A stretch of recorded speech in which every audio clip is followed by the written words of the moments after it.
गावापासून शहरापर्यंत व शहरापासून राज्यापर्यंत घडणाऱ्या सामाजिक राजकीय घडामोडी आपल्यापर्यंत तात्काळ पोहोचवण्यासाठी आपल्या सेवेत दाखल होत आहे।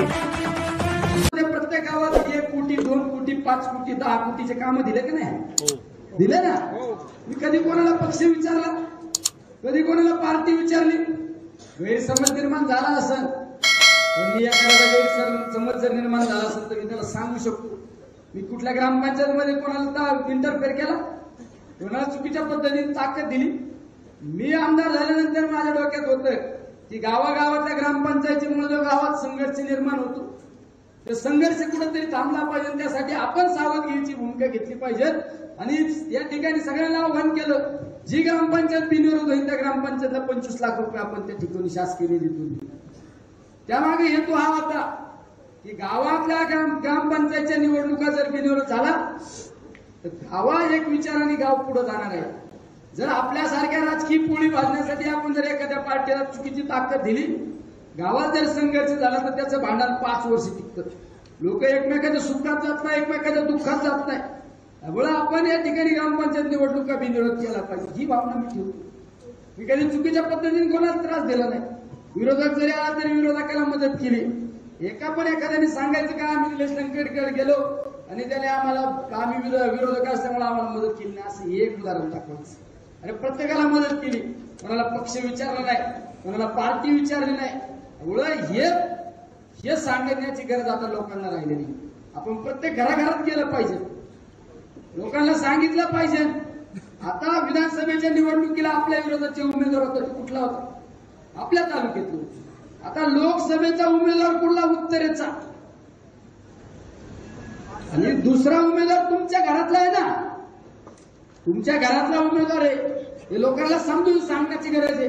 देत्या पैसे पाठवत्या, उद्या सरपंचाला म्हणताना हे पैसे धर, ग्रामपंचायत सदस्याला म्हणताना हे धर, या पुढाऱ्याला म्हणताना ते धर। अरे काय आपलं काय कुटुंब चालवणार आहे? कधी त्यांना सांगा हे पैसे घेऊन जा, ही भूमिका मांडण्याची गरज आहे। 4 मीडियावाल्याला बरोबर घ्यायचं, त्यांच्या विचाराच्या लोकांना काहीतरी बाईट द्यायला लावायची। यासाठी तुम्ही पुढे आलं पाहिजे ना। आता उघड्या डोळ्याने पाहून उपयोग नाही, उघड्या डोळ्याने पाहून उपयोग नाही। प्रत्येकाने आता निवडणूक हातात घेतली पाहिजे। जे मेन कार्यकर्ते माझ्या बरोबर फिरणारे, ज्यांनी दिवाळीच्या टायमाला फराळ वाटपाच्या पत्रिका वाटल्या, ज्यांनी शिवपुत्र संभाजी महाराजांच्या महानाट्याचे ज्यांनी पासेस वाटले, त्या कार्यकर्त्यांनी अजून बाकीच्या लोकांनी आता सांगितलं पाहिजे ना, आम्ही 1 महिना देणार, आम्ही आता निवडणूक होऊन तर आम्ही तुम्ही सांगा ती जबाबदारी आम्ही घेतो। प्रत्येक गावागावात आपण त्या ठिकाणी आपला कार्यकर्ता गेला पाहिजे। प्रत्येक गावागावातल्या त्या ठिकाणी आपल्या काय परिस्थिती आहे त्या परिस्थितीवर लक्ष ठेवलं पाहिजे। त्यामुळे आता स्वइच्छेने पुढे आलं पाहिजे। मी सांगण्यापेक्षा स्वइच्छेने प्रत्येकाने पुढे आलं पाहिजे, आमच्यावर जबाबदारी द्या। पण जर एखादा कार्यकर्ता जर आपल्यावर त्याच्यावर जर जबाबदारी दिली एखाद्या गावाची, त्याबरोबर 2 नंबरच्या कार्यकर्त्यांनी ते गाव पॅक ठेवायचं काम केलं पाहिजे। त्या कार्यकर्त्यांनी गावातच थांबलं पाहिजे। गावात कोणी डपड्या डुपड्यावाले येतात का? गावात त्या डायऱ्या डुबऱ्यावाले येतात का? बघा आता तर कुणीतरी मला मगाची व्हॉट्सअपला दाखवलं, कुठला शिक्षक जर प्रचार करताना दिसला तो डायरेक्ट निलंबित होतो। त्यांचे आय कार्ड बघा, आय कार्डवर नुसतं बघून मला व्हॉट्सअप नका करू, अमुक अमुकची गाडी आली, तू काय तू कर ना। बघू, आपल्यासाठी निवडणूक आहे ना, जीवन मरणाचा प्रश्न आहे। आणि ही निवडणूक आपल्याला कुठल्या परिस्थितीत नाही, कुठल्या पण ताकदीने ही निवडणूक जिंकायची आपल्याला। या प्रस्थापित लोकांना दाखवून द्यायचं, अरे सर्वसामान्य लोकांची जेवढी ताकद एक वाटते ना, त्यावेळेस त्याला घरचा आहे दिल्याशिवाय लोक राहत नाही। अरे तुम्हाला विकत घेण्याचा प्रयत्न केला जातो। आज सांगितलं जातं अमुक अमुक साहेबांकडले पैसे, अमुक अमुककडले पैसे। अरे तुमच्याकडे पैसे पण आमच्याकडे लोक आहे ना, आमच्याकडे लोक आहे। विकासावर बोललं पाहिजे। तुमच्या आजोबांनी जे आश्वासन दिलं, भुईदंडाने पाणी आणू दिले ना, बरोबर आहे ना अध्यक्ष? भुईदंडाने पाणी आणू। अरे तुम्ही सांगता की आम्ही 70 वर्ष झालं, 60 वर्ष झालं आम्ही जिल्ह्यावर राजकारण करतो, जिल्ह्याच्या सत्ता आमच्या ताब्यात आहे। एखादा तुम्ही चांगला प्रोजेक्ट आणला सांगा ना साहेब, एखादा प्रोजेक्ट आणला का तुम्ही मतदारसंघात सांगा जिल्ह्यासाठी काय केलं. अरे तुम्ही स्वतः तुमचं मेडिकल कॉलेज असताना तुम्ही जिल्ह्यात एक मेडिकल कॉलेज आणू शकत नाही शासकीय. एक मेडिकल कॉलेज नाही आणलं. एक कुठलं शासकीय कॉलेजेस आपल्या जिल्ह्यामध्ये नाही आणले. का नाही आणले? का आपले कॉलेज बंद पडतात म्हणून त्या ठिकाणी शासकीय यंत्रणा उभी नाही. माझ्या नगर जिल्ह्याच्या उपर जिल्हा रुग्णालयासाठी कुठल्या पद्धतीने फंड आणण्याचा प्रयत्न केला नाही. आमचं विळद घाटातलं हॉस्पिटल चाललं पाहिजे, म्हणजे आमची यंत्रणा चालली पाहिजे. लोकांना फक्त निवडणूक आले का आश्वासनं द्यायचे, भुईदंडाने पाणी आणू, याने पाणी आणू, त्याने पाणी आणू. काय सांगा काय? म्हणजे लोक फक्त भुलभुलाया करायचा. निवडणुकीला लोकांना फक्त आश्वासनं द्यायचे, लोकांना निवडणुकीला फसवायचं. प्रत्येक तालुक्यात 4-6 हाताशी धरायचे बगल बच्चे. आणि त्या बगल बच्च्यांचा समाजासाठी शून्य त्याग आणि यांचा पण समाजासाठी शून्य त्याग. त्या बगल बच्च्यांना एकच सांगा, तू तुझ्या साहेबाला फोन कर, मी माझ्या निलेश लंकेला फोन करतो. निलेश लंकेचा फोन नाही उचलला गेला 15 मिनिटात अर्धा तासात नाही रिटर्न आला तर आमच्या लोकसभेच्या निवडणुकीत तू फोन लावतोय उचली तर बघ. आणि म्हणा मी तुझ्यासाठी 2 दिवस बसून राहतो. फोन उचलतो का? फोनच लागणार नाही ना. 24 तास 365 दिवस प्रत्येकाला सेवा देण्याचं काम ह्या दिनेश लंकेने केलं. स्वतःसाठी कधी आजपर्यंत जगलो नाही, स्वतःचा कधी विचार नाही केला.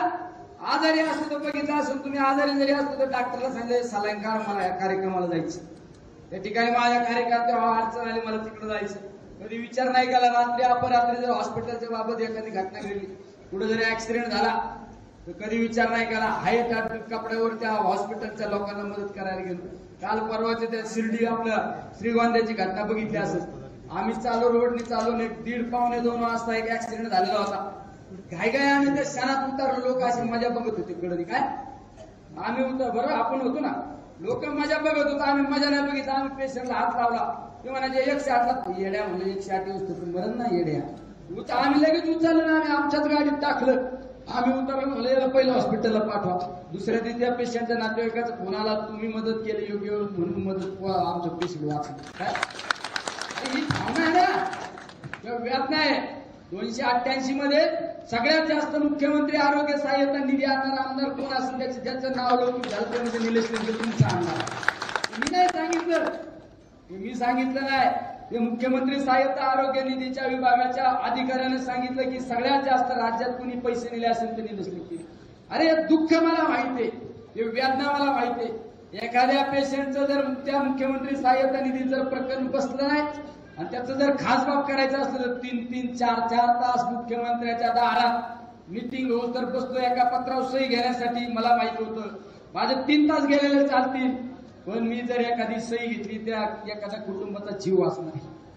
काल परवाची घटना रफिक भाई असताना, रफिक भाई नाही सतीश आहे आमचं सतीशराव करंजीचं एक पेशंट, लमान समाजाचा एक मुलगा, राठोड नावाचा मुलगा, हॉस्पिटल चिल्ड्रन हॉस्पिटलला मुंबईला हॉस्पिटलने सांगितलं किती 4.5 लाख रुपये खर्च सांगितला. हॉस्पिटलने सांगितलं 4.5 लाख रुपये लागतात. पोरांनी सगळीकडे प्रयत्न केले, मुख्यमंत्री सहाय्यताचं प्रकरण केलं, प्रकरण रिजेक्ट झालं. पोराची जगायची इच्छाशक्ती, वालचं ऑपरेशन मला जगायचं काही त्याला कोणीतरी सांगितलं, आमच्या रफिक भाईने सांगितलं निलेश लंकेकडे जा, तुला मदत करेल. ते पोरगे मला शोधित आलं, मला म्हणला काही करा, मला मदत करा, मला जगायची इच्छा आहे. मला माझ्या घरच्यांची परिस्थिती नाही, त्यांनी 1-2 ऑपरेशन माझ्या याच्या आधी केले. घरच्यांनी वावर इकडे जेवढे होतं नाही तेवढं ऐकलं ना. आता मला परत माझ्या शेवटचं ऑपरेशन आहे, मला मदत करायला, मला जगायची. त्या पोराला तू मला घातला ना, गळ्यात हात घातला, म्हणलं घाबरू नको, मी काही करी ना म्हणलं, पण तुझं ऑपरेशनच करून देईल हे बघ म्हणलं. मी दुसऱ्या दिवशी आमच्या मुख्यमंत्री सहाय्यता निधीचं प्रकरण केलं. मला त्या दिवशी ठाण्याला मिटिंग होती. ठाण्याला मिटिंग आपल्या त्याच्या कामोट्याच्या कार्यक्रमाच्या नियोजनाची मिटिंग होती, बरोबर नाना भाऊ. कामोट्याच्या कार्यक्रमाची नियोजन मिटिंग ठाण्याला होती. ठाणेवाल्यांना वेळ दिला आम्ही 7 वाजता वेळ दिलेला होता. पण मला त्या पोराचं पत्र होतं, सगळे कामं झाले. त्या पोराच्या पत्रावर सही घेणं गरजेचं होतं, कारण मला त्या पोराचा चेहरा माझ्यासमोर दिसत होता. नाही हे राजकारण मिटिंगा फिटिंगा वेळ झालेला चालतं. हे पत्र म्हणजे एक जीव राहून. मी 6 वाजता मुख्यमंत्र्यांच्या वर्षा बंगल्यावर बसलो. 9:30 वाजता मुख्यमंत्री साहेबांची मिटिंग संपली, पण तिथंच बसून झालं. मला बरेच जण काय काम आहे, नाही राव मला पत्रावर सही घ्यायची. एक जण म्हणा हे टाकायला टाकू आमदार लोक नाही हे पत्र माझ्यासाठी एखादी 1 कोटी रुपयाचं काम महत्वाचं नाही पण माझ्यासाठी पत्र लय महत्वाचं. हे पोराचा जीव आपल्याला सही घेतली 9:30 वाजता 9:30ला सही घेतली. ते पत्र आमच्या संतोषकडे दिलं. म्हणलं उद्या हे पत्र जमा कर. त्या पोराला पैसे जमा झाले ऑपरेशन झालं. मी भेटायला गेलो त्या पोराच्या आणि आई वडिलांच्या डोळ्यातून पाणी आलं. म्हणले हे पोराने जे दिसते तुमच्यामुळे दिसते काय हे जाणीव असताना माणूस एखाद्या गोरगरिबाचं पोरगा जर उन्हात आणायचं चाललं तर निलेश लंकेल त्याच्या व्यापनाचा आणवता मी खाली गाडीत उतरतो त्याला गाडीत घेतो नाही म्हणजे 200 रुपये धरे बाळा आणि चप्पल घेऊन येतो.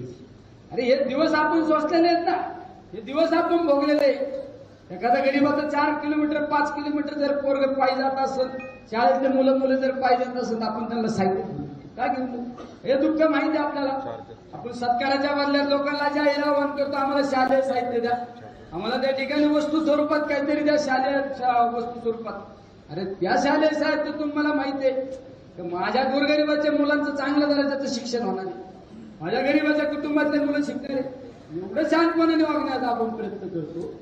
दुसऱ्या बाजूने राजकारणामध्ये फक्त चुकीच्या पद्धतीने हॅमरिंग करणे सत्तेचा गैरवापर करण्याचं काम त्या ठिकाणी बऱ्यापैकी केलं जातं.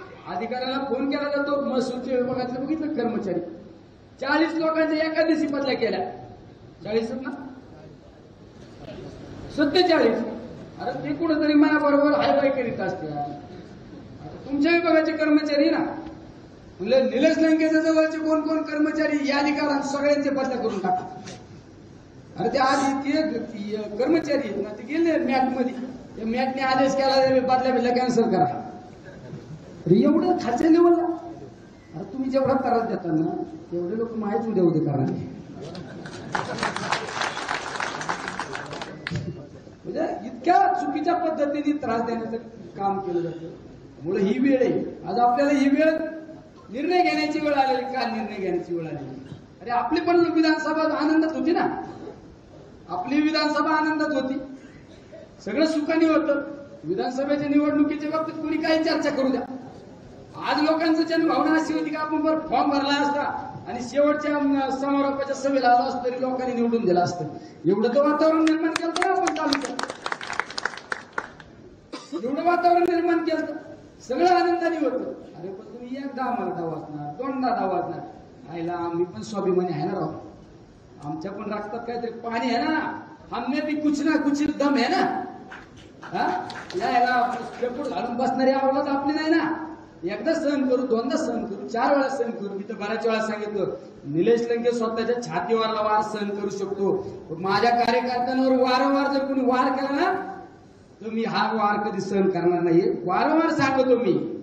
आज जी किंमत तुम्हाला मोजायला लागते ना फक्त माझ्या कार्यकर्त्यांच्या छाती वार केला ना त्याचीच ही किंमत आहे. त्यासाठी हा निर्णय घेण्याची वेळ आलेली. त्यासाठी हा निर्णय घेण्याची वेळ आलेली. आणि कुणी काही बोलू द्या कुणी काही बोलू द्या कम से कम 2 लाख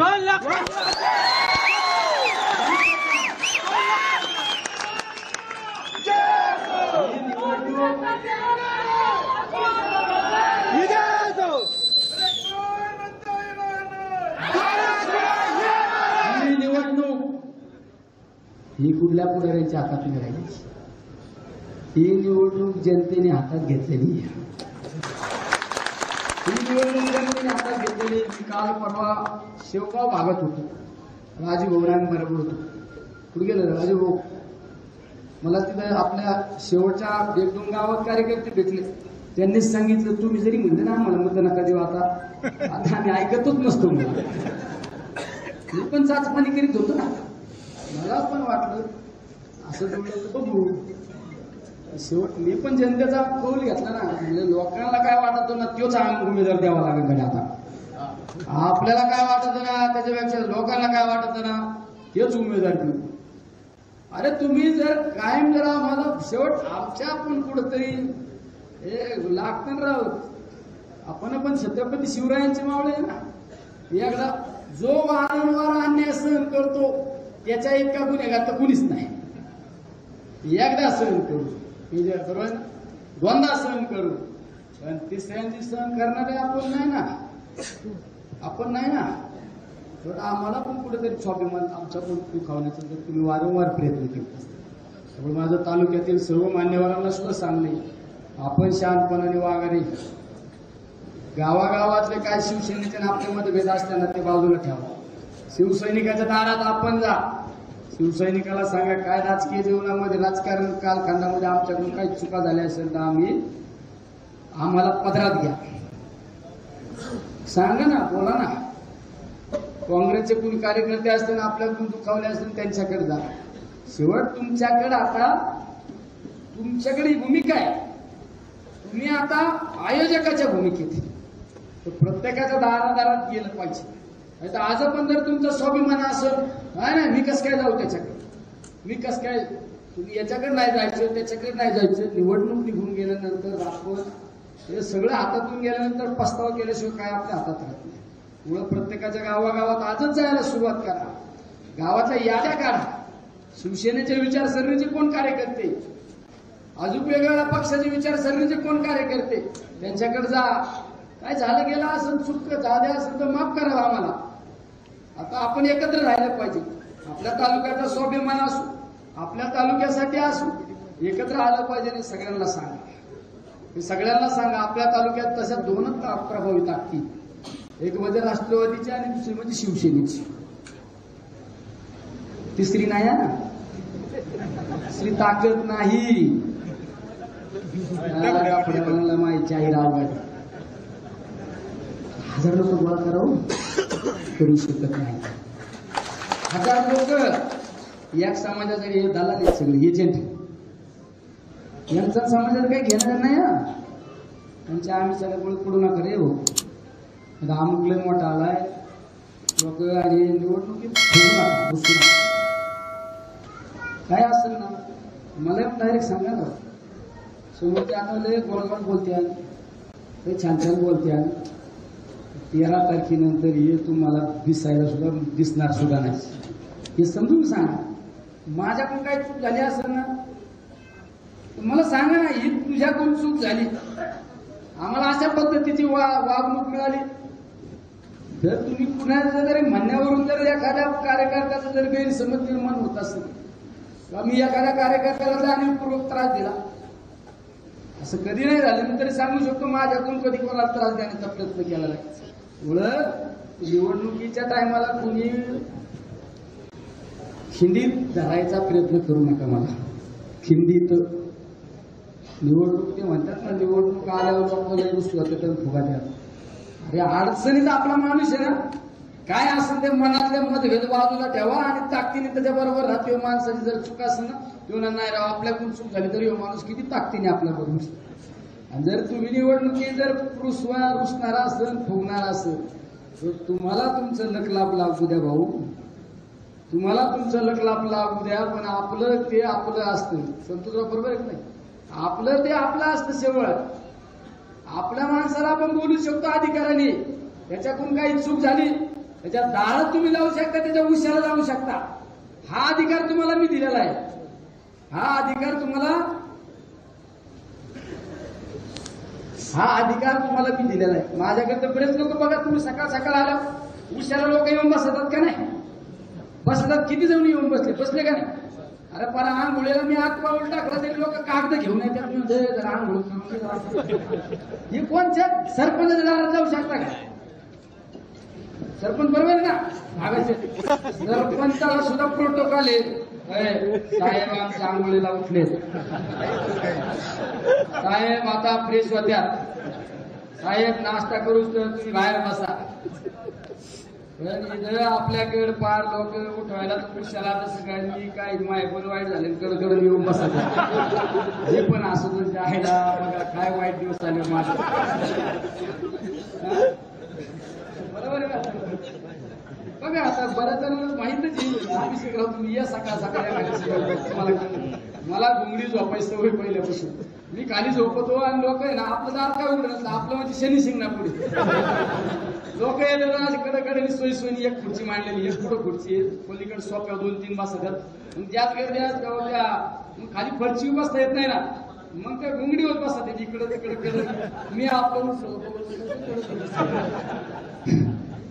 आणि एवढं करून आपलं उरकलं काय सांगतोय काम सांगलं की लाव फोन येते मग आपलं काही गडबडीत आंघोळीला घुसलं लगेच 2-4 जण काढतो जरा आपलं कधी कधी एखादं हात पाऊल टाकतो मी लावलं फोन जरा परत एखादा मी जरा आंघोळ करून येईल जरा बसणं जरा हा अधिकार फक्त तुम्हाला आहे आणि हा अधिकार फक्त निलेश लंकेकडेच हा अधिकार घेऊन बसणं हे तुम्ही उद्या काय झालं ना हे लोक तुम्हाला परत दिसणार आहे सांगा ना 4.5 वर्ष दिसले काही लोक 5 वर्ष हेलिकॉप्टरनी फिरणारे लोक हे मोठे लोक आहे गरीब तो गरीब असतो गरीबाला आपल्याबद्दलची जाणीव येणार नाही गरीबाला आपल्याबद्दल माझ्या गाडीचं कॅल्क्युलेशन करतात निलेश लंके फकीर म्हणून गाडी करून आणली निलेश लंकेने गाडी करून आणली मी जाहीरपणे सांगू शकतो आमचा फिरोज नावाचा आमचा कार्यकर्ता आहे फिरोज शेख माझा आता मुंबईला पाठवला का कामासाठी फिरोज शेखच्या नावा माझी फॉर्च्युनर गाडी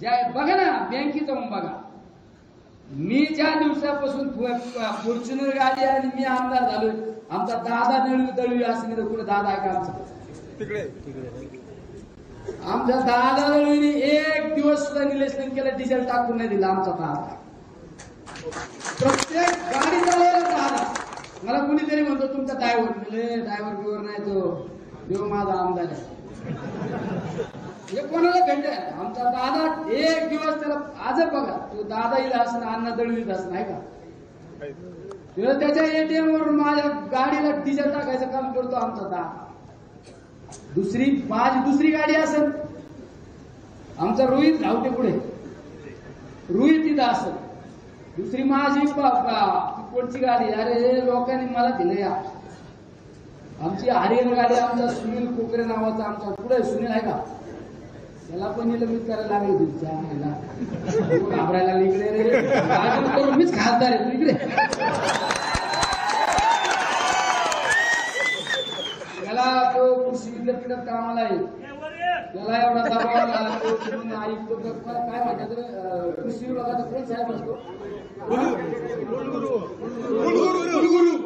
कुलगुरूला सांगितलं म्हणजे त्याला निलंबित करा या सुनील कोकरेने मला दिलेली गाडी हरियर सुनील गाडीचा हप्ता कोण भरित हा कोण भरत तू बोल हे सांग हरियर गाडीचं डिझेल कोण टाकतं सांग ना मी नावच नाही सांगत आता सांग खोटं नाही बोलायचं खरं बोलायचं कोण डिझेल टाकतं हरियर गाडीचं पंपावरलं बिल कोण भरतं सांगा हात वर करा ना मला तोंडावर पाडत खोटं हे महिना झाल्यानंतर माझ्या गाडीचं डिझेलचं बिल भरणारं कोण आहे का इथं पुढे नाव नका सांगू त्याला काय तोंड सांगू पुढे पुढे हात वर कर बघा त्यांनी हात वर केला माझ्या गाडीचं डिझेल भरणारा कार्यकर्ता तिथे अरे माणसं कमावले निलेश लंकेने पैसे नाही कमावले नाही कमावले पण हे लोक कमावले हे लोक मला कुठं मागे पाहू देत नाही तुम्ही माझ्या घड्याळाचा व्हॉट्सअप फोटो टाकता का मला कळत तसं मला कपडे घ्यायची वेळ नाही आली माझी चप्पल थोडी जर खराब दिसली तर आमचे कार्यकर्ते लगेच चपला अरे तुम्ही माणसं कमाव मी म्हणतो माणसं कमाव तुम्हाला आयुष्यात कमी पडणार नाही आणि लगेच जाहीर भाषणात सांगितलं निलेश लंके फकीर आहे मग फॉर्च्युनर गाडी पुन्हा अरे त्याच्या मुलाशी ना लोकांची दिशा काय करता तुमच्याकडे लोक तोंड वाचून बसलेत ना यांच्याकडून कधी येत आता लोकसभेची निवडणुकीला सुरुवात झाली बरेच पुढारी मला खाजगीत बोलतात माल येऊन दे एकदा तो आम्ही तिकडेच राहून दे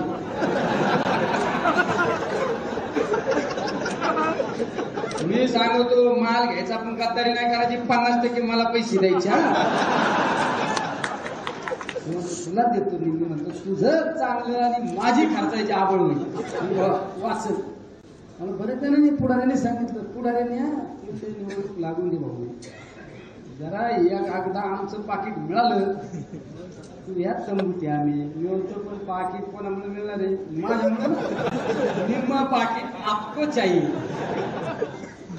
अरे सगळ्यांच्या डोक्यात आहे मला एका जिल्ह्यातल्या एका मोठ्या पुढाऱ्यांनी सांगितलं आतापर्यंत ना आमच्या सगळ्यांच्या डोक्यात आहे पण घंटा कोणाच्या गळ्यात बांधायची म्हणजे आता तुझी मान पक्की बघ घंटा बांधायला पक्का आहे मॅनेज होणार आहे काय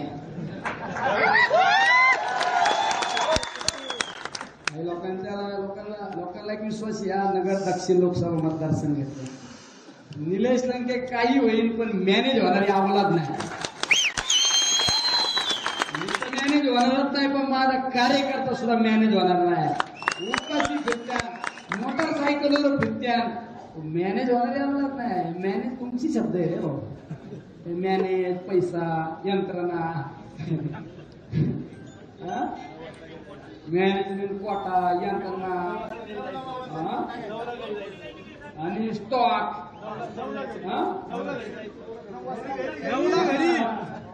म्हणजे हे त्यांचे शब्द आहेत ना. त्यांचे शब्द आहे. मैं हूं डॉन 4 तारखेला डॉन कोण आहे. दक्षिण में एक ही डॉन है तो लोग बोलेंगे और आप सुनेंगे. बरोबर ना. आता काय बजाएंगे ताते ही बोलेंगे.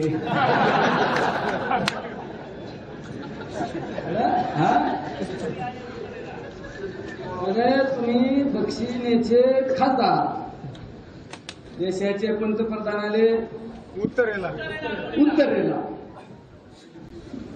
संरक्षण मंत्री आले उत्तरेला. तो आमच्या महाराष्ट्र सरकारने काय चालू केलं ते शासन आपल्या दारी उत्तरेला. शासन आपल्या दारीचा कार्यक्रम उत्तरेला. या देशाचे अमित शहा साहेब आले उत्तरेला. पशुसंवर्धनचा मोठा प्रदर्शन घेतलं उत्तरेला. ते कुठं उत्तरेला. आणि साहेब तुम्ही खासदारी काढली लोकांनी मग तुम्हाला दिले आणि डीपीटीसीचा निधी सगळ्यात जास्त निधी कुठं राहत्याला. 500 कोटी रुपयाचा निधी राहत्याला. आणि पारणेवाल्यांचं पत्र असलं का अधिकाऱ्याला सांगायचं पत्र फेकून द्या. तुझ्या काय घरचे पैसे काय. मी बापट स्मारकाला मी किती कोटी रुपये मंजूर केले डॉक्टर. 9,76,00,000 रुपये मंजूर केले आणि ते पैसे कोणाचे पुरातत्व विभागाचे पैसे. कोणाचे पुरातत्व विभागाच्या अधिकाऱ्यांना सांगितलं ही सेनापती बापटांची भूमी आहे. या बापट स्मारकासाठी आम्हाला काहीतरी करा. त्यांनी पैसे मंजूर केले. त्याला पत्र लागत होतं डीपीटीसीचा तो साहेब मला त्या पुरातत्व विभागाच्या नाही आम्हाला नाही जाता येणार. ते मोठ्या साहेबांनी सांगितलं पाहिजे.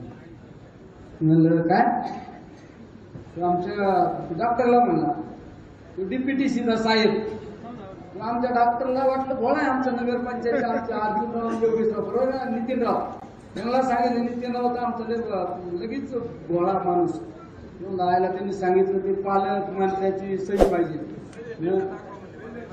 काय दाखवा प्रेझेंटेशन पालकमंत्री साहेबाला दाखवा. असं का कोणाचं आपल्या भूषणच्या बहिणीचं लग्न होतं. मी गाडी चालवून मला सांगितलं कलेक्टरलाच फोन आहे. मला घाबरायचा ना घाबरायचं आपण चुकीचं नाही केलं म्हणून घाबरायचे. कलेक्टर रेकॉर्डिंग चालू आहे त्याला कळलं ना किती चुकीचं काम केलंय किती चुकीच्या लोकांना त्रास झाला ऐकून. कलेक्टर का रे तुला प्रेझेंटेशन दाखवावं लागत का रे पुरातत्व विभागाचं या भाषेत बोल तुम्ही. ऐका माझं रेकॉर्डिंग आमचा भैयाकडे गेला रे पब्लिशरच्या गाडीवरला. भैयाने कसा लावला व्यवस्थित समजून सांगितलं मी त्याला. म्हणलं कलेक्टर मला माहित नाही काम झालं पाहिजे नाही तुम्ही जर आलो ना बघा कलेक्टर 15 मिनिटात तर मला फोन आला आमच्या यंत्रणेचा अधिकारी बोलावले कामच मंजूर करून. काल आमच्या शिक्षण अधिकाऱ्याला फोन केला तो पाटील नावाचा. मी काय घाबरतो का मास्तर जे बोललो ते बोललो. म्हणलं का रे काय पाटील या भाषेत बोललो. मी माझा फोन रेकॉर्डिंग नाही करीत रे मला करता येत नाही ना. आयफोन आहे मी काय याचा त्याचा का माझे कार्यकर्ते मला लाख रुपयाचे मोबाईल 1.5 लाख रुपयाचे मोबाईल आणि परत म्हणतात आयफोन कुणाला. मी तर व्हॉट्सअपला बघितलं माझ्या बायकोचं पण आयफोनचं म्हणलंय हे साधिन्याच्या बायकोचं आयफोन कोणी दिला घेऊ सांगतो तुला. कार्यकर्ते प्रेम करतात ना बिचारे. त्याला फोन केला म्हणजे साहेब कारण त्या मास्तरला तुम्ही ना कारण निलंबित केलं म्हणजे हे भाऊ माझ्या दगडाखाली हात गुतले मी त्याला सांगितलं ही निवडणुकी नसते ना भाऊ तुला तर ना रे मी काय करायचं ते केलंच असतं म्हणलं पण 13 तारखेची निवडणूक होईल 14 तारखेला तुला दारात येऊन बसलं ना ते म्हणा नाही माझं काय नाही ते शिवच आहे म्हणलं ते शिवचे तर कपडेच ठेवून नाही म्हणलं त्या मायला म्हणून पगार घेतो शासनाचा आणि काम करतो तिकडला म्हणलं जा वेळच घाटाच्या एखाद्या कॉलेजला ऍडमिशन घे तिकडे पगार घे ना हे भाषेत बोललो मी काय चोरूनला पण ठेवतो का रे हा तिकडे पगार घे म्हणले मास्तरचा फोन रेकॉर्डिंग चालू होता एका बाजूला रेकॉर्डिंग मध्ये ते फोन आला मला ऍक्सिडेंट झाला नाही राव हे असं उद्योग चालू आहे त्या आमच्या श्रीगोंद्याच्या शेतकऱ्यांनी काय नाव आहे शेतकऱ्याचं संपत शितोळे नावाचं कुठला गावचं शेतकरी भानगावचं शेतकरी त्याला विचारा भानगावच्या शेतकऱ्यांनी विचारलं साहेब डाळ गुळ 35 रुपयाची वाटण्यापेक्षा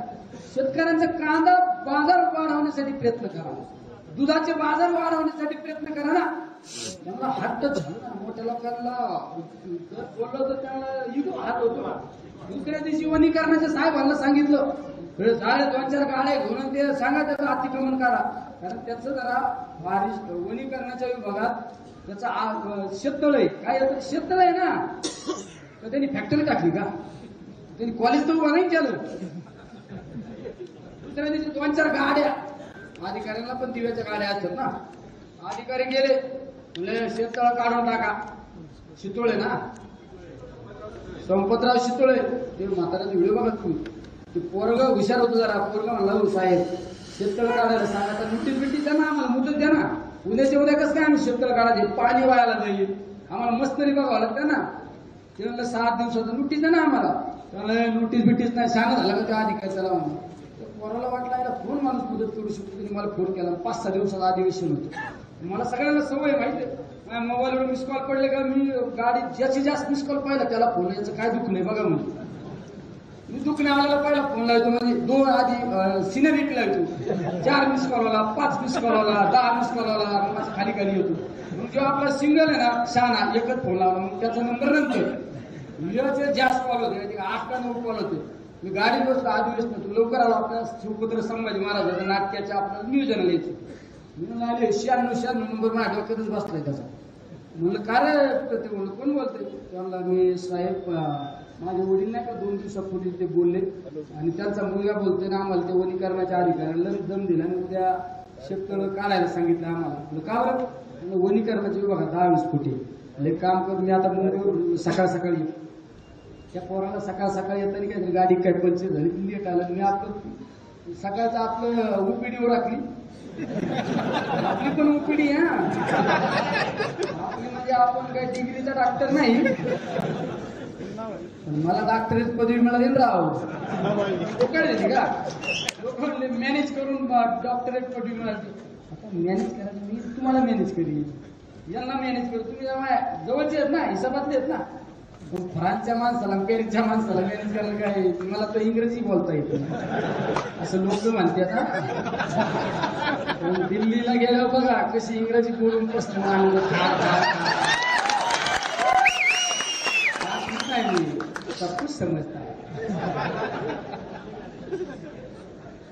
त्या पोराला म्हणलं माझी ओपीडीवर राखली नगरच्या ऑफिसला गेलो नगरच्या ऑफिसला ते पोरग आलो म्हणजे माझी सवयच असते ऑफिसमध्ये गेले चला पेशंट लोक पाठवा तुम्ही ऐकत असता ना बरेच म्हणजे पेशंट लोक पाठवा एक आपलं तपासायचं म्हणजे आलं बघ मला मी नाही का तुम्हाला काल साहेब फोन केला म्हणलं तू ये का म्हणलं काय झालं नाही असा हात आमचा अतिक्रमण ते शेततळ काढायला सांगितलं लाव फोन अधिकाऱ्याला फोन लावलो बया अधिकारी तुमच्याकडे वनीकरण अरे कुठं ना जाधव श्रीवळ आहे का ना ते बयाला फोन केला माझ्या काय हातात नाही आमच्या वरच्या साहेबांना मग वरच्या साहेबांना म्हणलं साहेब तू आता काय आवी नसते दिशी आता खोटं नाही बोलायचा हा मी आम्हाला आवी नसते खोटं नाही बोलत काही मग मी अधिकाऱ्याला फोन म्हणलं साहेब ते आमच्या अशा माणसाला तुम्ही अतिक्रमण कराल ते हा तुझं अतिक्रमण म्हणलं इतके दिवस काय झोपले होते का तुम्ही नोटीस काही शिकून आहे का नाही ते आम्हाला जरा वरिष्ठ लेवलवर सांगण्यात आले म्हणलं तुझा वरिष्ठ मला माहिती आहे आणि माझ्या शेतकऱ्याच्या अतिक्रमण त्या वनीकरणाच्या शेततळाला हात लावून नाही मी तिथं येऊन ना तर बघा म्हणलं मी लय वाईट आहे या भाषेत सांगितलं आणि तुला लय अतिक्रमण काढायचे, मिळत घाटात 200 एकर अतिक्रमण केलं, तिकडलं अतिक्रमण काढून म्हणलं. मग अधिकारी म्हणून नाही त्रास नाही देणार, आता पण काय बोलू नका. एवढं तुम्ही खालच्या लेवलला जाता. आमच्या सुक्यातल्या आमच्या गोरगरीब लोकांच्या टपऱ्या टुकड्या काढायला न पारनेरमध्ये आले का त्या अधिकाऱ्यांना बोलून घ्यायचे, हे अतिक्रमण काढा, ते अतिक्रमण काढा. मग रस्ता रुंदीकरण झाल्यानंतर मीच माझ्या हाताने अतिक्रमण काढली ना राव. अतिक्रमण लोक कुणी हार विकिते, कुणी गोळ्या भाषी विकिते, कुणी आपलं पान बिरी विकिते आणि कुणी आपलं करतं व्यवस्थित छोटे मोठे धंदे करतात, चहा पाणी हे सगळे इकडे. तिथं काय 2 नंबर धंद्यावाले का सांग. चुक्या चौकात बघा ना तुम्ही, दारू विकणारे एक हॉटेल आहे का? सगळे हार विकणारे, चहा पाणी विकणारे, बेकरीवाले, त्यांचं म्हणलं अतिक्रमण करायचं. ज्यावेळेस रस्ता रुंदीकरण होईल आणि सुपर रोडला काय एवढं वेळ झाले रोड आहे का? नोटीस पाठवले, 2दा 3दा नोटीस पाठवले. हे मासे जिल्ह्यात 8 तालुक्यात आले, लगेच अधिकारी लगेच आपण पाय लावून पळायचे. लगेच दुसऱ्या दिवशी अधिकाऱ्यांना सांगितलं, साहेब ज्यावेळेस रस्ता रुंदीकरण होईल तुम्ही माझ्या हाताने काढून नाही, काय काळजी करू नका. थोडं शेडबीड येते, माझ्या लोकांना सांगते शेडबीड काढायला नका. लोक रोजगारीचा अडथळा, आपण विकासाच्या बाबतीत अडथळा आणतच नाही ना, तरी ते काढायचं त्यांनी झाड बांधलं. म्हणून मी एक दिवस पाहिजे 200-400 लोक आले, सुप्याचे लोक. म्हणून झाला अधिकाऱ्याला लावा फोन पुढे आपलं स्पीकर करून असतं, सगळं समोर असतं. उदाहरण नाही ठेवी बऱ्याच जणांना माहिती. एखादा कलेक्टरकडे काम आहे, लाव कलेक्टर. तहसील तलाट्याकडे काम आहे, लावतं तलाट्याकडे. एखादा पोलीस ऐकत तर लाव पोलिसा. मला मंत्र्याकडे काम आहे, लगेच स्पीकरवर करून लगेच समोर असं. बऱ्याच उदाहरण कागद ठेवायचे आणि ती उठून गेले का त्या डस्टबिन म्हणतात ना त्याला, डस्टबिनच ना, त्याच्यात टाकून द्यायचे. आपलं तसं नाही, लावलं त्या अधिकाऱ्याला. रोजगारी कमी झाली पाहिजे आणि दुसऱ्या बाजूने आपण बेरोजगार जर युवकांना करणार असेल तर चुकीचं आहे. याच्यातून लोक वेगळ्या मार्गाला लागणार आहे, वाम मार्गाला लागणार, कुणी गाड्या लुटत्या, कुणी काय करतात. याच्यातून लोक तुम्ही व्यसनाच्या आले जाणार आहे, असं काही करू नका. साहेब म्हणजे नाही लय दाबा साहेब सांगलं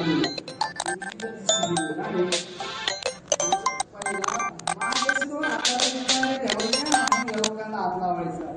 मग त्याला एवढं सांगलं त्याला सोडा आमदारकी बिमदारकी टिंब टिंब माझं नाते गरिबांशी त्यांना हे आमदारकी बिमदारकी नाही. माझ्या समोर माझ्या गरीबाला जर त्रास दिला ना, ते 1 मिनिटात या आमदारकी बिमदारकीला तिलांजली देणारा माणूस या भाषेत सांगितलं. मग अधिकाऱ्यांनी सगळं सांगितलं, पुढं सांगितलं, शिवाय सांगितलं. सांगणारे लोक 4 भीतीचे आपण AC रूम मधून तुम्हाला मार्गदर्शन करतील. रोडवर येऊन येईल ना म्हणून देणार त्याला विषय. म्हणजे सत्तेचा किती छोट्या छोट्या लोकांना त्रास द्यावा, टपऱ्या तुकड्या लोकांना त्रास द्यावा. टपऱ्या तुकड्या लोकांना त्रास देणारे हे आपण सगळ्यांनी विशेष करून आता आज ते शक्य नाही. 2-3 दिवसात आपण ज्या आपल्या पास वाटपाच्या कमिटी ज्यांनी काम केलं तर हातवर काढला. पास वाटपाच्या कमिटीत काम करणारे कार्यकर्ते आणि अजून कोणी ऍडिशनल काम करणारे. आता आपण संतोष वाऱ्याने सांगितलं मी शिरोळचे लोक घेऊन येतो. आमच्या पैठणच्या जितून सांगितलं मी तिकून शिरोळचे लोक घेऊन येतो. म्हणजे काय आपल्याला गदारोळ नाही करायचा, त्या गावागावात आपले विचार मांडायचे. असेच आपण जे आपल्या आजूक पण कुणी सोयीचे काम करणारे लोक असेल त्यांनी आपलं नाव यादीत द्यायचं. मी महिनाभर आपल्या काम करायचं. एकदा तेवढ्या वेळा जरा मला वाट राखून करावी. एकदा जिंकून आपण घेऊन आपलं कामच कसं असतं. 5 सीटाची गाडी असतो, 7 जण बसू. 7 सीटाची गाडीची 10 जण बसू. विमानावाल्याला सुद्धा हे बसत करीतच तुम्ही. आपली यंत्रणा या विमानाला किती तिकीट किती असतं सुद्धा एक मध्ये 2 जुळा तर खूप मला विमानाने हेलिकॉप्टर फिरणारी येईल. नाही जुळलं तर आपल्या जय माता दी चालेल. रेल्वे तर आपला प्रवास नाही, आपल्या तुमच्या आमच्या सारख्यांचा प्रवास कशाचा. बडे लोक उंची पसंत करतात. विमान त्याच्यामुळे त्याला रस्ते कळत नाही ना, रस्त्याच्या अडचणी कळत नाही. तुम्ही सगळ्यांनी एकदम प्रामाणिक काम.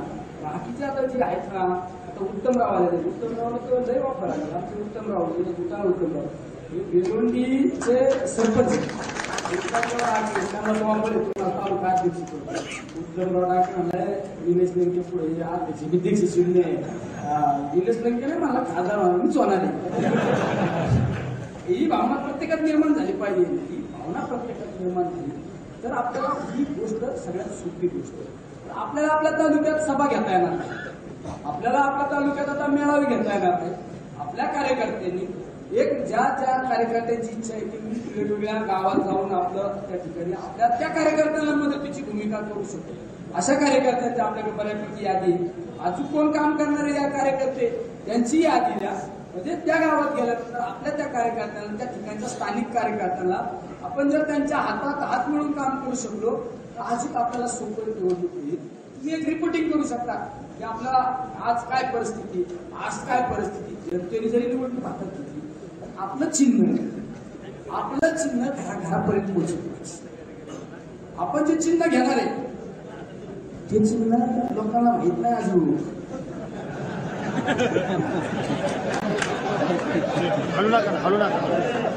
चिन्ह असं भेद आहे ना त्याच्याशिवाय पर्याय नाही. गेलं तरी वाजत गेलं तरी वाजत पुढे गेलं तर वाजतच. गेलं घाटातोय वाजतोय. लग्नाला गेलं तरी वाजतोय. ज्याला त्या चिन्हाचं दुखणे त्यांच्या समोर वाजतोय. असं चिन्ह आपल्याला घरापर्यंत घेऊन जायचं. घराघरातले लोक मतदान केंद्रापर्यंत घेऊन आले पाहिजे. आपल्याला तालुक्यासाठी सगळ्यात महत्वाचं सांगितलं अंडरलाईन करून निवडणूक ग्रामपंचायतसाठी निवडणूक लढवारी विचार. ग्रामपंचायतसाठी हात जोडून विनंती करतो तुम्हाला. आपल्या अस्तित्व चालला पाहिजे. आपल्या प्रतिष्ठेची नाही आपल्या तालुक्याच्या अस्तित्वाची घराघरापर्यंत प्रत्येक आपले नातेवाईक असताना मला बऱ्याच जणांनी यादी दिल्या. 200, 400, 500 नावं नातेवाईक निघले. एक जणांचे. तर मी सकाळी आमच्या गावात रात्री एका अंत्यविधी दिलो होतो 2 वाजता. आमचे बाळासाहेब शिंदे आहे का पुढे बाळासाहेब शिंदे आमचे त्या बाळासाहेब शिंदे पोखरीचे नाही. पोखरीच्या यादी बिदी नाही दिली. कोर्टाने नाही सांगायची दिली का. हा त्या चेअरमननी सांगितलं माझ्या बायकोला 8 दिवस झाले दिवस सासरवाडीला पाठवलं होतं. पुढं कर्जतला पाठवलं होतं. बरोबर राज शिंदे आपणच होतो ना. म्हणजे बायकोला सांगितलं सगळे नातेवाईक घेऊन यायचं हिंडायचं तिकडं. आता त्यांना नातू आले तरी या आमच्या चेअरमननी बायकोला सांगितलं सगळीकडे फिरून यायचं. म्हणजे एखाद्या भावानी एखाद्या नातेवाईकीने उलट्यात केलं तर पुढे काढून देईल. म्हणजे या वयात काढून म्हणजे हे प्रत्येकाने आता नातेवाईकांच्या याद्या काढल्या पाहिजे. आपल्या जवळच्या संबंधित लोकांच्या याद्या काढल्या पाहिजे. आणि या याद्या घेऊन आपण नातेवाईकांकडे गेलं पाहिजे. प्रत्येकापर्यंत गेलं पाहिजे. कुणी लोक रुसणारे लोक असतात त्यांना समजून सांगितले पाहिजे. तालुक्यातून आहे ना जेवढं आपण ते फोकस कुठं करणार आहे आपल्या तालुक्यात. तुम्ही पाहिलं असं म्हणजे मला बोलायचं नाही. तुम्ही व्यासपीठावर कुठल्या अपप्रवृत्तीच्या लोकांना घेऊन भाषण करायला होते हे पण पाहिजे असेल. त्याच्यावर तुमची राजकीय वैचारिकता किती ढासळली हे पण पाहतो. तुम्ही वैचारिक पातळी किती ढासळली हे पण पहा.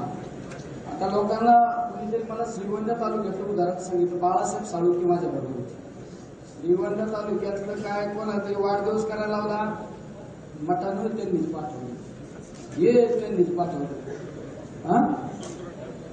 17 टन मटान होतं. किती 17 टन. आपण दिवाळीचं फराळ केलं पुढं अंग्यात. आपण काय केलं काय फराळाला काय केलं तर मिसळ पाव आणि गोड होताना काय केलं आणि बर्फी गोड केलं. आपण गोड केल्यावर त्यांनी काय केलं 300 बकरं कापले. 300 मुक्या जनावरांचा बळी दिला. बळी दिला आणि दुसऱ्या बाजूने काय म्हणायचं जय श्रीराम. 300 बकरं दिले, काय सांगितलं? जय श्रीराम. आणि दिलं कधी? वसुबारसेच्या दिवशी. वसुबारस म्हणजे आपल्या हिंदू धर्मात जो पवित्र सण मानला जातो. दिवाळी. वसुबारस म्हणजे वसू म्हणजे काय? गाय. गाई वासराची पूजा करायचा दिवस हा हिंदू धर्मात सगळ्यात महत्वाचा मानला जातो. भारत हा कृषीप्रधान देश आहे. त्या भारत देशामध्ये गाईला जेवढं महत्व आहे, 30 कोटी देवता ज्या गाईच्या पोटात आपण पाठवतो त्या गाईला वासराची पूजा असणारा दिवस. आणि त्या दिवशी तुम्ही जर 300 बकरं कापता, 300 लोकांना बळी देता, 17 टन जर श्रीगोंद्यात मटण केलं म्हणजे टन म्हणजे किती झालं या?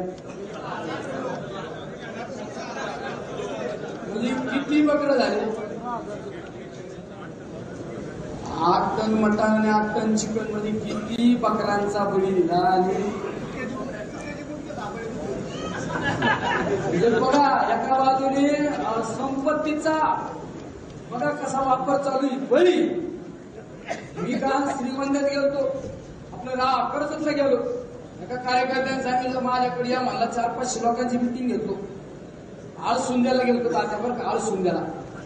मला 400-500 लोकांची मिटिंग घेतो या. तुम्हाला सहज म्हणला जेवण करतो. म्हणला चालू ना, तुम्हाला 2 व्यवस्था करतो. म्हणजे बळी दिला मी खात नाही. शिवजयंती हे आपल्याला निवडणुकीत आपल्याला हे बळी बिली नाही चालत. नाही म्हणतो दिले तरी चालत. आपण शुद्ध शाकाहारी जेवण करतो. काय सांगितलं? अरे हा विचार आमच्याकडे ना. म्हणजे तुम्ही किती चुकीच्या पद्धतीने लोकांना घेऊन जाणार आहे हे सुद्धा आपण तपासण्याची गरज आहे. प्रत्येकाला माझी विनंती, आपण सगळ्यांनी जाणीवपूर्वक आपण या निवडणुकीला सामोरं गेलं पाहिजे. आपल्याला हीच वेळ आहे. अभिनय तो कभी नाही. अभिनय तो कभी नाही. आता ही निवडणूक एका बाजूला सत्तेचा माज, संपत्तीचा माज, आणि दुसऱ्या बाजूला जनशक्तीचा आवाज.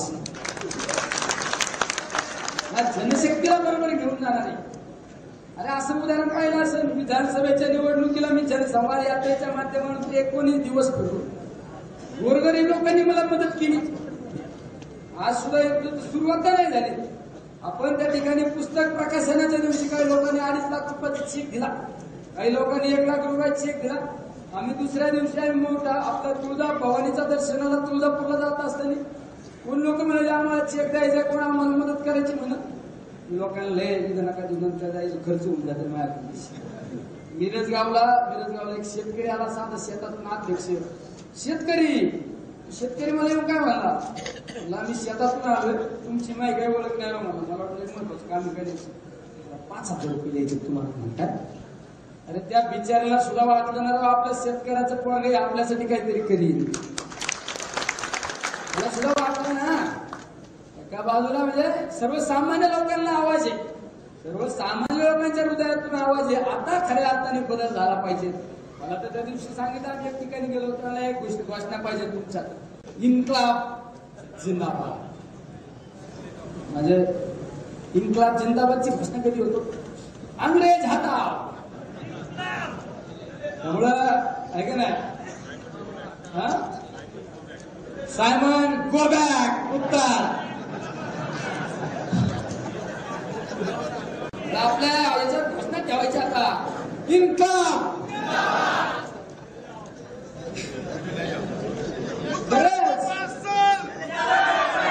या निवडणुकीपुरतं लोकांना दिशाभूल करणार आहे. पुढल्या वेळेस ना 24 नंतर 5 वर्ष 29 ना नगर उत्तर दक्षिण नगर उत्तर लोकसभा मतदारसंघ ओपन होणार आहे. उत्तरेचा मतदारसंघ ओपन होणार आहे. तुम्हाला फक्त एवढ्याच वेळेस लाडीगुडी लावायची. एकदा तुम्हाला लाडीगुडी किती दिवस लावायची? 13 तारखेच्या 5 वाजेपर्यंत लाडीगुडी लावायची. नंतर आम्ही उत्तरेतच जाणार आहे ना. म्हणजे आमचा मतदारसंघ पण ओपन होणार आहे. या वेळेस जे बसलेलं भूत आहे ना ते काढायची वेळ आलेली ते आपल्याला सगळ्यांनी एक दिलाने एका ताकदीने लढून आपण ते भूत डोक्यावर काढले पाहिजे. पुढं या निवडणुकीत पाहिलं असं निवडणुकीला सुरुवात नाही. आज सुद्धा किती लोकांनी वर्गाने दिल्या पण घोषणा दिल्या का देणार नाही देत असतात. मला देत असतात माझ्यासाठी पोटाला चिंता घेऊन पैसे राहतात पण देणारे मला कळत राव. कोविड सेंटरला तर सगळ्यांनी मदत केली म्हणजे इथं पार्नर शहरात डायरेक्ट आकडा माझा लकी आकडा आहे भाऊ 33,33,333 रुपये. म्हणजे बघा ना हे भाऊ चौऱ्यासाठी कार्यकर्ता 1 लाख रुपयाची मदत त्यांनी द्यायची असे किती महेंद्र गायकवाड सारखा म्हणजे आपले राजाराम सगळे लोक म्हणजे असं तुम्हाला देशात चित्र नाही दिसणार इथे चित्र दिसणार. लोक वोट भी देने वाले और वोट भी देने वाले लोक नाही म्हणतात इनकम है जिंदाबाद हमारे घर आने पण इकडे लोक निलेश लंके भरे पैसे डॉक्टर व्हायचे हे म्हणतात डॉक्टरचं ऍडमिशन 1 कोटी रुपये. आपण पहिलं काम करायचं मेडिकल कॉलेज आणायचं डॉक्टर झाले पाहिजे. आपलं हॉस्पिटल करायचं ना फुकाट त्या हॉस्पिटलमध्ये पोरा डॉक्टर नको का इकडे लोक मत देणारे मत देणारे आणि इकडे लोक मत देऊन पैसे देणारे लोक म्हणजे किती बघा ना तुम्ही भाऊ चौरे 1 लाख महेंद्र गायकवाड 2 लाख रुपये राजाराम गावांनी 51,000 रुपये अजय लांबकडे 1,51,000 रुपये राजू रोडे आमच्या गरीब सर्कल मी 1 लाख रुपयाची मदत जाहीर केली. सोनू नवले आमचा 1,33,333 रुपये मागे त्याला मी सांगितलं बघा ना किती आदेश होता आमचा ग्रामीण पाटाचा सरपंच बिचारा त्याला म्हणजे तो काय खुर्च्या उचलतो डायरेक्ट खुर्च्याच उचलून मागत होता डायरेक्ट पटाला हे आकार लागला हे काय भाग नाही आपण ती निष्ठा आहे. म्हणजे भाऊ निवडून आमचा 51,000 रुपये सांगितले. मारुती कोकाटे 51,000 रुपये मुकुंद 51,000 रुपये गोरख भगवान शिंदे 1,11,000 रुपये राजा भाऊ टौन राजा भाऊ म्हणजे मोठी चोप आहे ती अशी चोप धडाडणार आहे ना तर एकदम म्हणजे ज्याच्यावर नुसता ज्याच्यावर जीव टाकत ना वळून त्याच्यासाठी 5 तलवार मारायला लागले तर आमचा राजा भाऊ एकदा आपण करा नाही लोकांना राजा भाऊ कुठं नाही हेलिकॉप्टर काय राजा भाऊने सांगितलं हेलिकॉप्टर करायचं राजा भाऊ नको हेलिकॉप्टर काही बरं पाहिजे झालं आपलं गाडीच बरी मारुती 100 आल्टो मोटारसायकल आपल्याला हेलिकॉप्टरने आपल्या लोकांचे दुःख कळत नाही का नाही तुम्हाला किरण कुरुंकर 51,000 रुपये भाऊ बेरड 1 लाख रुपये संदीप सालके 1,51,000 मच्छिंद्र करते 55,000 बरेच येतात. निलेश किसनराव कोठावळे 21,000 राजे चिरे 1 लाख सागर पठारे 51,000 शशी 1 लाख बाबुडेचे ग्रामस्थ काहीतरी 2 लाख रुपये पानुली ग्रामस्थ पानुली 1,51,000 रुपये. हे पानुलीवाल्यांनो पैसे काय द्यायचे मला घेणं नाही माझ्या फॉर्मचे डिपॉझिट तुम्ही व्हायचा तुमचे पैसे दिले लक्की आहे मागचं डिपॉझिट त्यांनी भरलं होतं किती वेळा चौकशी करा.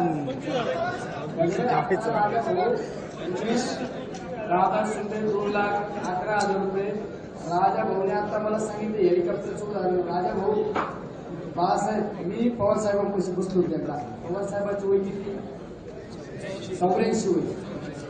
पवार साहेबांना मी म्हणलो साहेब तुम्ही ह्या वयात एवढा प्रवास करता तुम्ही हेलिकॉप्टरने फिरा ना साहेब. साहेबांनी मला काय सांगितलं मी राजकीय जीवनात गेल्या अनेक वर्षापासून राजकीय जीवनामध्ये राजकारणाच्या प्रवाहात आल्यापासून मी बऱ्याच राज्यात बऱ्याच घडामोडी बऱ्याच बदल घडवले म्हणजे डेव्हलपमेंट केली, MIDC असो, वेगवेगळ्या डेव्हलपमेंटमध्ये मी त्या ठिकाणी लक्ष घातलेलं आहे. मग आज मी जर ज्यावेळेस तू पहा मला म्हणलं, मी ज्यावेळेस फिरतो मतदारसंघात, बऱ्याच मतदारसंघात मी पाण्याचे शाश्वत पाण्याचे योजना आणल्या, MIDC आणल्या. आणि मी ज्यावेळेस फिरत असतो, फिरल्यानंतर उतरल्यानंतर मी कार्यकर्त्यांना विचारतो, तुझ्या शेतात माल काय? बघा पवारसाहेबांची खासियत, तुझ्या शेतात माल काय, त्याला काय भाव मिळाला, तुला पाणी आहे का नाही? ज्यावेळेस मी फिरतो त्यावेळेस मला उजाड परिसर दिसतो, बागायत परिसर दिसतो. हे जे मी बदल घडवले, हे बदल मला पाहायला मिळाले पाहिजे. आणि अजून काय बदलाची अपेक्षा? म्हणजे पवार साहेबांचं वय 83 वर्षाचं, पण पवार साहेबांचं विजन आजही 100 वर्षाच्या डेव्हलपमेंटचं असतं. आजही आहे ना, मी देव पाहिला नाही, देव मी पाहिला नाही, पण देवा इतका श्रेष्ठ आणि जाणकार माणूस ते पाहिला असेल तो म्हणजे आदरणीय पवार साहेब. अरे एखादा माणूस म्हणू शकतो माझं 83 वय आहे, माझं आयुर्मान किती होऊ शकतं, माझं आयुर्मान किती होऊ शकतं, त्याचा विचार मला जर एखाद्याने विचारलं का तू 100 वर्षाचं विजन काय, हे तुला जगायचं मी 100 वर्षाचं कोणी विचारायचं नाही. साहेबांचं काय 100 वर्षांनी हा बदल घडला पाहिजे, 50 वर्षांनी हा बदल घडला पाहिजे, हा विचार पवार साहेबांचा, आदरणीय पवार साहेबांचा, हा विचार पवार साहेबांचा. आणि पवार साहेबांच्या नेतृत्वाखाली आपण काम करतो, पवार साहेबांवर निष्ठा ठेवून आपण काम करतो. अरे त्या पवार साहेबांनी आपल्याला सांगितलं लढण्याची ताकद आपल्यात पाहिजे. अरे ताकदीचं बळ ताकद देणारा माणूस आपल्या पाठीशी आहे. अरे त्या नेतृत्वासाठी आपण आमदारकी शून्य आहे पवार साहेबांकडून. पवार साहेबांनी सांगितलं मला, अरे तुला लोकसभा लढावं लागेल तात्या बरोबर. पवार साहेबांनी सांगितलं साहेब तुम्ही म्हणतात तुम्हाला जान भी हाजीर आहे. काय सांगितलं? करू शकतो म्हणलं हा साहेब मला लोकसभा लढवलं. मला म्हटलं फस गए रे. म्हणलं साहेब ठीक. कधी झालं शब्द कधी दिलता? किती दिवस झाले तात्या? आधी तो सच बोललो ना, तात्या मीच श्रीकृष्ण आम्ही. म्हणलं पण हे सगळ्या घडामोडी झाल्या. साहेबांचा फोन दादा तेवढं मला निरोप आला, अरे तू मला शब्द दिलेला होता, तुला दिला ना साहेब. शब्दाला पक्का नाही. माझ्यावर किती वाद झाला ना मी सहन करेन, तुमच्या शब्दाला कडे मिळालं त्यांना. एका बाजूने तुमचा शब्द, अरे एका बाजूने निलेश लंके आणि निलेश लंकेच्या कार्यकर्त्यांवर झालेला वाद, त्याचं प्रत्युत्तर देण्याशिवाय मी स्वस्त बसणार नाही. एक जिद्द होती, एक चिकाटी होती. नाही अरे माझ्या शब्दावर पाहिजे का? मला जीवन मरणाच्या बाबत तुम्ही माझ्याबद्दल जर वाईट विचार करीत असेल नाही, आता मी शांत बसत नसतो. अरे हा विचार एका बाजूला, दुसऱ्या बाजूला आपण पवार साहेबांना शब्द दिला. आज आपण या निवडणुकीच्या बाबतीत सामोरं जाण्याचा निर्णय घेतलेला आहे. निर्णय घेत असताना, सामोरं जात असताना, अरे ज्या लोकांनी आपल्याला विधानसभेच्या निवडणुकीत अहोरात्र कष्ट केले जाते, त्या लोकांनी माझ्यासाठी, त्या लोकांची विचार विनिमय केला पाहिजे, त्या लोकांशी चर्चा केली पाहिजे. नगर दक्षिण लोकसभा मतदारसंघातील ज्या माणसांची भावना जाणून घेतली पाहिजे. माझ्या ज्या माणसांनी मला अडचणीच्या काळात विधानसभेत पाठवलं, त्या लोकांचा शेवटचा निर्णय घेतला पाहिजे. त्या लोकांची भावना जाणून घेतली पाहिजे. त्या लोकांना आपले दुःख सांगितले पाहिजेत. आपल्याला काय काय राजकीय जीवनामध्ये त्रास झाला, ही भावना, हे मन मोकळं आपल्या माणसांमध्ये केलं पाहिजे. यासाठी आज या ठिकाणी आपण हा मिटिंगचं नियोजन केलं होतं, पण इतक्या संख्येने उपस्थित राहिले म्हणजे 7 वाजले तरी एक माणूस उठला नाही. अरे हे प्रेम हे फक्त निलेश लंकेवर. त्यांच्या समोर हे सांगितलं पाहिजे, त्यांना हे सगळं आपण समजून सांगितलं पाहिजे. त्यामुळे मी तुम्हाला सगळ्यांना मी माफी मागतो. तुम्ही मला 2019ला विधानसभेत 62,000 मतांनी तुम्ही सगळ्यांनी आमदार केलं. तुम्ही त्यावेळेस सुद्धा लोकवर्गणी केली, रात्र भ्रष्ट केले. उमेदवार कोण हे माहित नाही, आम्हीच उमेदवार या भावनेतून आपण या विधानसभा मतदारसंघात लढलो, निवडून आलो.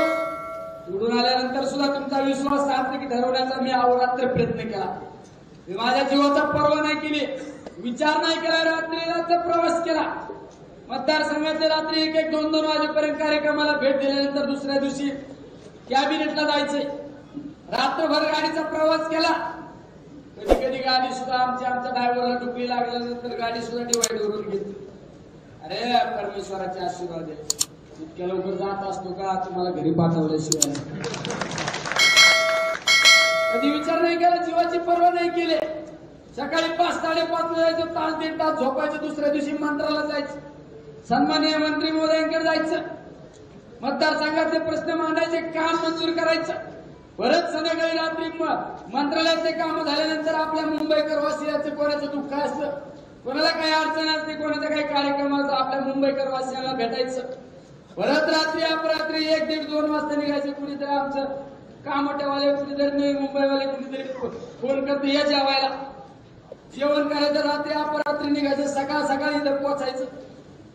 सकाळी उराटलं का परत कुठेतरी श्रद्धांजली वायाला जायचं. अरे एवढं कोण करू शकतो रे, विचार नाही केला.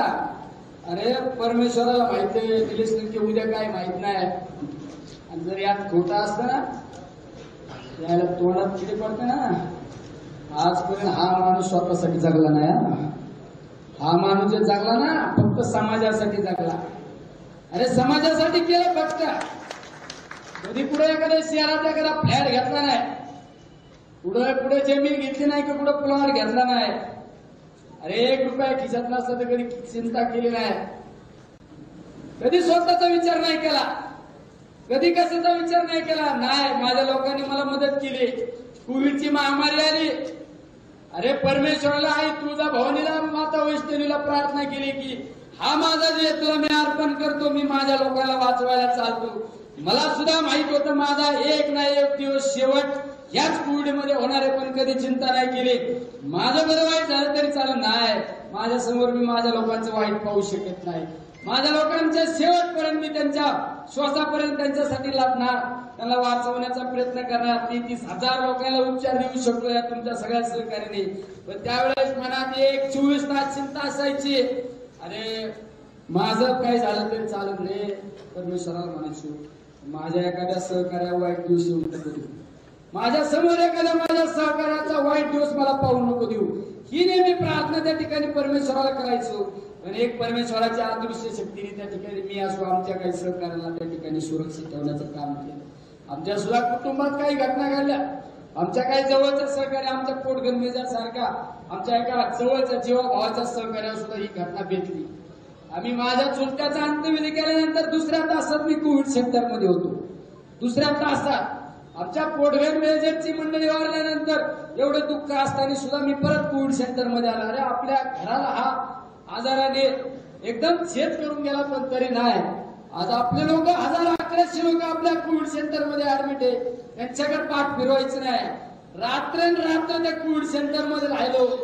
2-2, 3-3 वाजता प्रत्येक माणसाची विचारपूस केली, प्रत्येकाला गळा भेट दिली. मला माहित होतं या गळा भेट दिल्यानंतर याचा निम्मा आजार कमी होणार आहे. नाही चिंता केली, तिथं उजडन तिथं उजडन. लोकांसारखी शोबाजी नाही केली, रेमडेश्वरी मनाने आणले इकले पिकले असं नाही केलं कधी. अरे शेवटच्या थेंबापर्यंत मी लोकांसाठी करीन हीच सिद्ध होत. आणि तेच मी अनुभवलेला कोविड यावर पुस्तक लिहिलं, त्या आधारे पवार साहेबांच्या उपस्थितीत आपण प्रकाशित केलं. हीच केलं वाचा. किती निर्दयी माणूस असता रडल्याशिवाय राहणार नाही. निलेश लंकेला कधीला दुःख पण होत नाही, कधीला आनंद पण नाही झाला. पण कोविडच्या काळात दिवस चालून 4 वेळा रडलेला माणूस मी आहे. अरे अशा काही घटना माझ्या हृदयाला स्पर्श करून गेल्या. आजही त्या घटना जर आठवल्या तर डोळ्यातून पाणी येतं रे. सकाळी माझ्याकडे एका नगरचा एक कार्यकर्ता आलता, बामसेफचा कार्यकर्ता आलता. बामसेफचे लोक जरा हे असतात ना, कॉम्रेड विचारायचे असतात, बरोबर आहे ना. त्याने पुस्तक वाचलं, तुम्ही आपल्या बरोबर नव्हतं का, या काय नाव त्याचं त्या दिवशी आपल्याला ते बोलत होतं कानगुडे, धनंजय कानगुडे नावाचा माणूस होता. मला 2 मिनिटं पुस्तक वाचलं, म्हणलं डोळ्यातून पाणी आलं, म्हणलं मी डोळे पुसून आलो. म्हणलं अरे हे अनुभव त्यामध्ये लिहिण्याचा प्रयत्न केला. अरे आधी केलं आणि मग बोललो मी. आधी केलं आणि मग बोललो. तुमच्यासारखं फुकटचं नाही. इथं वेगवेगळं. अरे आमच्या कोविड सेंटरची चौकशी. अरे काय भ्रष्टाचार केला का? तुला निलेश लंकेची कोविड सेंटरची चौकशी लावा. अरे चांगलं नाही करता वाईट नको करू. चांगलं नाही करता वाईट नको करू राव. कोविड सेंटरची चौकशी, अमुक चौकशी, तमुक चौकशी. कुठेतरी न्याय आहे ना बाबा परमेश्वराकडे. कुठेतरी परमेश्वर आहे ना. परमेश्वर ही कुठेतरी एक शक्ती ही निश्चित म्हणजे निश्चित ती परमेश्वराची शक्ती आपल्याला कुठेतरी एक संरक्षण करते. आणि कोविडच्या कालखंडामध्ये सुद्धा नाही आपण आपल्या लोकांसाठी केलं पाहिजे. अनेक संकट ज्या वेळेस अतिशय जास्त प्रमाणात पाऊस झाला, पर्जन्यवृष्टी झाली, शेतकऱ्यांच्या शेतात गेलेला माणूस आहे मी. त्यांची तर झोप नाही आली त्यावेळेस मी लोकांच्या शेतात होतो, लोकांच्या वावरात होतो. अरे माझा शेतकरी नुकसान झाले. माझ्या शेतकऱ्याला जर उपासमारीची वेळ आली तर मी झोपायसाठी मला आमदार केलं का? लोकांत गेलो, लोकांच्या हातचे समजून घेतल्या. अरे नेहमी प्रत्येकाच्या एखाद्या कार्यकर्त्याला ऍक्सिडेंटच्या स्पॉटवर गेलो. एखाद्या कार्यकर्त्याला बरं वाईट झालं, कोणाचं तर डेड हाऊसला गेलो. तुम्ही गेले? तुम्ही गेले? कधी नाही. अरे प्रत्येक माणसाचं दुःख हे माझं म्हणणारा माणूस कार्यकर्ता मी. प्रत्येकाचा कार्यकर्त्याचं सुख मध्ये माझं सुख आहे. कार्यकर्त्याचं दुःख मध्ये माझं दुःख मानणारा कार्यकर्ता आहे. शेवट जे तुम्ही मला माझ्यासाठी केलं यातून जेवढं जास्तीत जास्त उतराई करण्याचा प्रयत्न मी प्रयत्न केला. इथे काही कार्यकर्त्यांचं समाधान झालं नसत. अरे सगळ्यांचं मी समाधान करू शकत नाही, करू शकत. जेवढं केलं ना देवाला समोरून सांगतो, आई मोठ्या देवीला समोरून सांगतो, जेवढं केलं ना तेवढं खरं निस्वार्थ भावनेने तुमच्यासाठी केलं. त्यामध्ये कुठलाही स्वार्थ नाही ठेवला. त्या कार्यकर्त्याने माझ्या बरोबर राहिला, त्याला काहीतरी आजारात सांगायचं, उजाडात काहीतरी सांगायचं. काय जे केलं ते सगळं तुमच्या समोर केलं, तुमच्यासाठी केलं. त्यामुळे यापुढील काळात सुद्धा ही लढाई माझी नाही, ही लढाई माझी नाही, ही लढाई तुमची. प्रत्येकाला वाटलं पाहिजे निलेश लंके हे फक्त माध्यम आहे, मी उमेदवार आहे, हे प्रत्येकाला वाटलं. आणि ही प्रत्येकात ज्यावेळेस ही भावना जागृत होईल ना त्यावेळेस या जिल्ह्याचा, या नगर दक्षिण लोकसभा मतदारसंघाचा स्वाभिमानाची वेळ आहे. ही स्वाभिमानाची वेळ आहे. यासाठी आपण सर्वांनी एकत्र येणं गरजेचं आहे. जेवढं करता येईल तेवढं करण्याचा आपण त्याला तर आता